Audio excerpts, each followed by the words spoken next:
y'all, welcome back to my channel. My name is Taya and this is Taya's Turning Pages.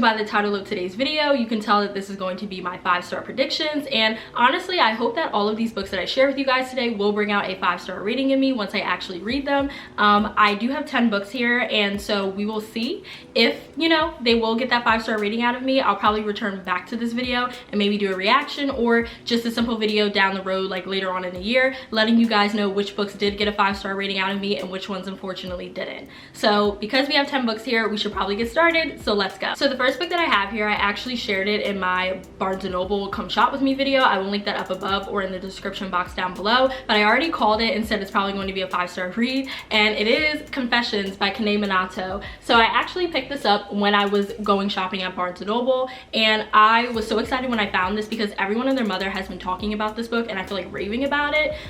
This is a translated read. I'm pretty sure that the author, Kane Minato, is from Japan, so I'm pretty sure this is a Japanese translated read. But essentially this is a thriller about a young woman who is a teacher, and she actually had a 4-year-old daughter who unfortunately passed away, but she feels as though her death was actually like intentional. It was a homicide, and she feels as though maybe, I think, 2 people in her classroom that she teaches had something to do with it, and she basically enacts her revenge on them and I think the entire class. So this just sounds like it's going to be a wild ride. I am about 10 pages in and I'm enjoying it so far. I really do like the writing style. It feels as though you're actually in the classroom with the teacher while she's telling her story and letting you know like what's going on, etc. So yeah, I'm really excited to get further into this, but I feel like that this is going to be a 5-star because I love translated reads, and I love especially translated Japanese and Korean reads. I just feel like Japanese and Korean authors do a really great job with storytelling, and especially with thrillers. I just feel like this is going to be really, really good. So the next book that I have here, I feel like needs no introduction, but it is The Song of Achilles by Madeline Miller.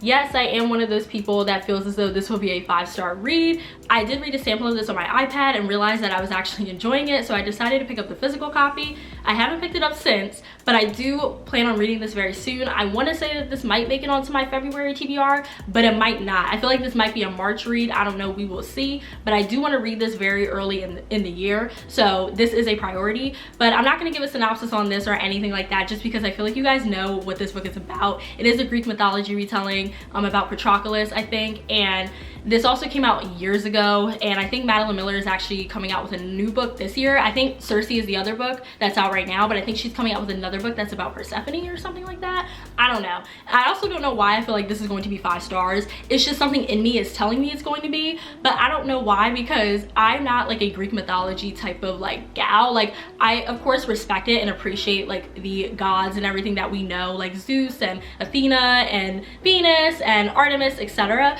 But I have never read the Iliad or the Odyssey or Homer, any of those. The only one I remember reading in high school was Antigone. I know, and I enjoyed Antigone, but I just don't really read a lot of Greek mythology type of stories as well as retelling. So I don't know how this is gonna go, but I feel like this is going to be 5 stars. So I don't know, y'all, but I will check back in with you when I do read this and let you know my thoughts. So the next book that I have here is a romance, and it's a pretty long romance, but it is From Luke Off With Love by Mariana Zapata.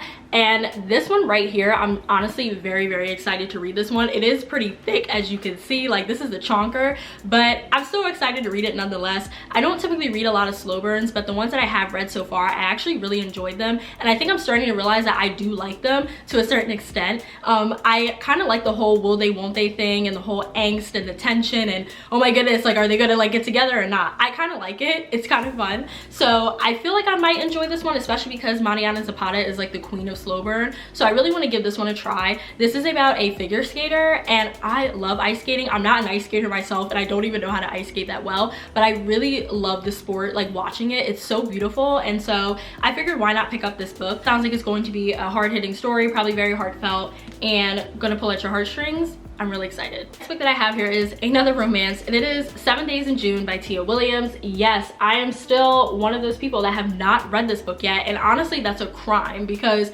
I should have read this. I should have been read this. I bought this so long ago, and it's been sitting on my bookshelf, now my TBR cart, for like ever, and I really need to get to this because this just sounds like this is going to be right up my alley, and everyone that has read this has raved about it and given it like 5 stars. Tia Williams herself has already praised a lot on Bookstagram, I've noticed, and she's coming out with a new book and everyone is like anticipating that, so that's really cool. Love to see that for Black authors. But this one is about, I think, 2 writers, so I think their names are Eva and Shane. Sorry guys, I can like barely open this with my nails.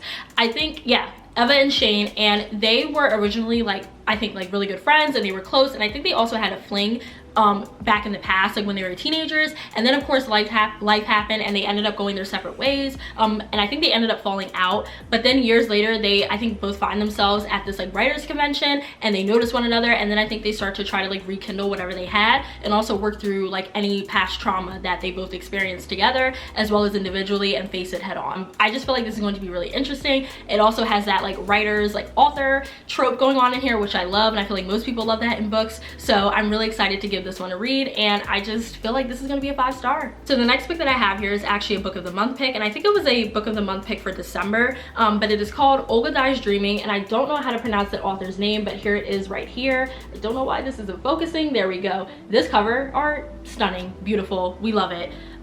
This one I don't know too much about. I want to say that this is like literary fiction, but I'm also not 100% sure. I read the vague synopsis on Book of the Month and it sounded interesting, so I picked it up. But this is about a family. Like, there's definitely complex family dynamics here, and I love books that have family drama and anything like that, so that was like the main reason. But right here it says, a blazing talent debuts with the tale of a status-driven wedding planner grappling with her social ambitions, absent mother, and Puerto Rican roots, all in the wake of Hurricane Maria.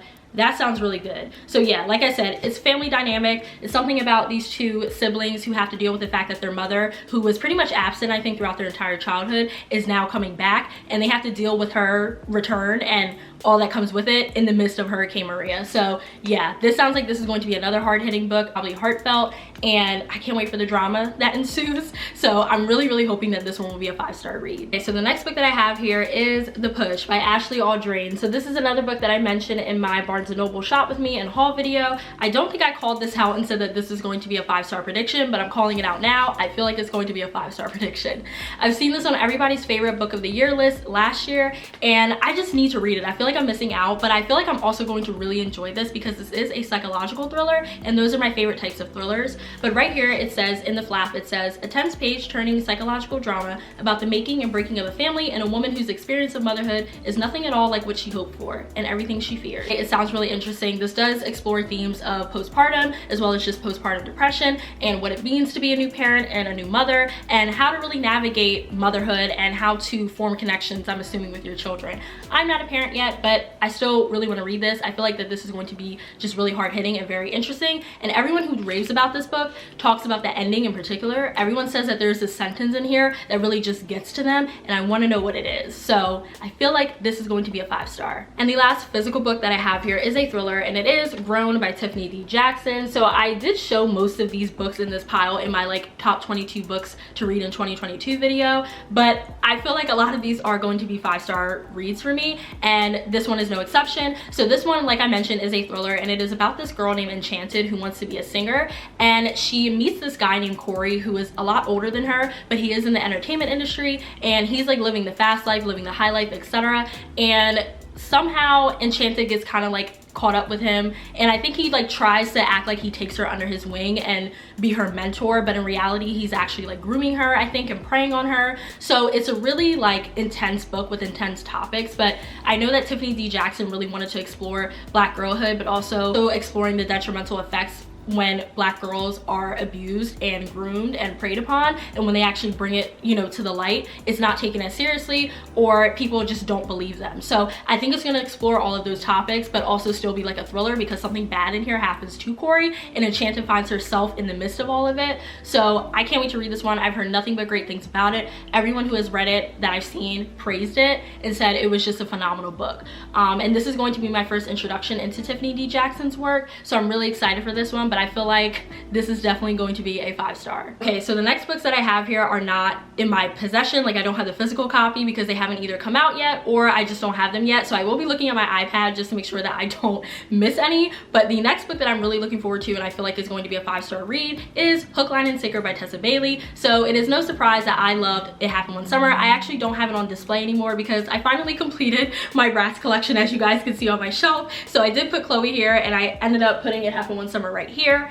You know, end of an era, but it's still one of my favorite romance books ever, and I just really adore Tessa Bailey's writing. I actually read Window Shopping in December, loved it, gave it 4 stars. So I just feel like she is at this point an auto-buy author for me. I know I've only read 2 books by her, but like, I'm calling it now. I will read anything that Tessa Bailey writes at this point. So this one is a follow-up. Hookline and Sinker is a follow-up to It Happened One Summer, and instead of following Piper and Brendan, this book actually follows Hannah, who is Piper's sister, as well as Fox, who is Brendan's best friend. So this one is going to be really interesting because Hannah is very like kind of to herself. She's really into her music and very like particular about what she likes and what she doesn't like, and Fox is like the town playboy, like he's known as that. So I'm really interested to see how these two dynamics are going to like mesh and how they're going to fall in love. I can't wait to see it. I adored Hannah's character in It Happened One Summer. I loved her just as much as I loved Piper, and Fox is okay. I feel like we still don't know too much about Fox just yet. We got a little bit of like a sense of him, but we didn't really get the full picture, you know? So I'm really excited to read this one to see what Fox's personality is really like, especially with someone that he likes like Hannah. And yeah, I feel like this will be another 5-star. Next book that I have here is The Paris Apartment by Lucy Foley. Now, I did mention this book in my most anticipated releases of 2022 video, and this one I just know that this is going to be good. So this is a new book and it's coming out next year. I forget the actual date. I will leave it in the description box down below just in case you want to know. But this does follow a young woman, I forget her name, but this follows a young woman who I think went through a really rough breakup, and she's just like over like living in the US, I guess. So she decides to reach out to her half brother in Paris and ask him if she can come stay with him. And at first he's really reluctant. He doesn't really want her to come, but he says to her like, sure, fine, whatever. So she ends up going all the way to Paris, and when she gets there she notices her brother isn't there, but she's not really thinking too much of it. She's just probably like, okay, he might be working, or he's probably just doing his own thing. But then a few days go by and she realizes that like she can't get in contact with him, and then she also starts to notice that the people in this apartment complex are very weird and doing like very creepy like weird things, and like the story pretty much takes off from there. That's all I know, but it sounds really interesting. It sounds like it's going to be right in my alley because I love any type of Parisian stories. Like, I'm here for it, and like the cover art of this is gorgeous. I never read anything by Lucy Foley before. I do have The Hunting Party on my bookshelf, but I just haven't read it yet. I do plan on reading it soon. I never read The Guest List either. Like, I know I'm flopping so hard, but I feel like this is going to be the book that gets me into Lucy Foley's work. So yeah, I'm really excited. So the last book that I have here is a thriller, and it is The Night Shift by Alex Finlay. So this is actually an upcoming release. I'm not sure what day or month this comes out, but I will try to leave it down below in the description box if I figure it out. But I'm just gonna read the synopsis because again, this is an upcoming release. But right here it says, it's New Year's Eve 1999. Y2K is expected to end in chaos. Planes falling from the sky, elevators plunging to earth, world markets collapsing, a digital apocalypse. None of that happens. But at a Blockbuster Video in Linden, New Jersey, 4 teenage girls working the night shift are attacked. Only one survives. Police quickly identify a suspect who flees and is never seen again. 15 years later in the same town, 4 teenage employees working late at an ice cream store are attacked, and again, only one makes it out alive. Both surviving victims recall the killer speaking only a few final words. Good night, pretty girl. In the aftermath, 3 lives intersect. The survivor of the Blockbuster massacre who's forced to relive her tragedy, the brother of the original suspect who's convinced the police have it wrong, and the FBI agent who's determined to solve both cases. On a collision course toward the truth, all 3 lives will forever be changed, and not everyone will make it out alive. This sounds so good. So I was actually watching Beth Saw Books' most anticipated thriller releases video. I'm pretty sure that's what it was, and she talked about this book, and I think she said that she thinks that this is inspired by true events or like has those elements, because there was a real case that happened where there were teenage employees that were unfortunately murdered, and they were working the night shift, and it was I think it's called the Yogurt Shop Murders. I will leave like a link to like the actual case down below just in case you're interested in reading it. Really sad. It's still unsolved to this day, and like I said, it's just really tragic, but I think that this is like inspired by that, or at least has like some type of like elements from there incorporated into this. So I'm really excited to give this one a read. I feel like this is going to be really good, really fast paced, and just like really like nitty gritty. So yeah, I've never read anything by Alex Finlay before. I'm not sure if he's a debut author, but either way, this book is on my radar to the point where I think I'm going to pre-order it. All right, y'all, and those are all of the books that I think are going to be 5-star reads for me this year. Again, I'm not 100% sure, but I just feel like they will be. Of course, I will check in with you guys later on in the year and throughout the year in general to let you know what I thought about these books, and if any or if all of them were 5 stars or if most of them were flops. I don't know, we will see. But I'm really happy that I filmed this video. I feel like it's going to be fun to look back on it and see which ones actually spoke to me and which ones didn't. So yeah, anyways, I really hope you guys enjoyed this video. Please make sure you like, comment, and subscribe. It really helps me and my channel out. And make sure you also follow me on Bookstagram as well as Storygraph. All of that information will be linked down below as well as at the end of the video. I hope you guys enjoyed this one, and I will see you in my next video. Bye!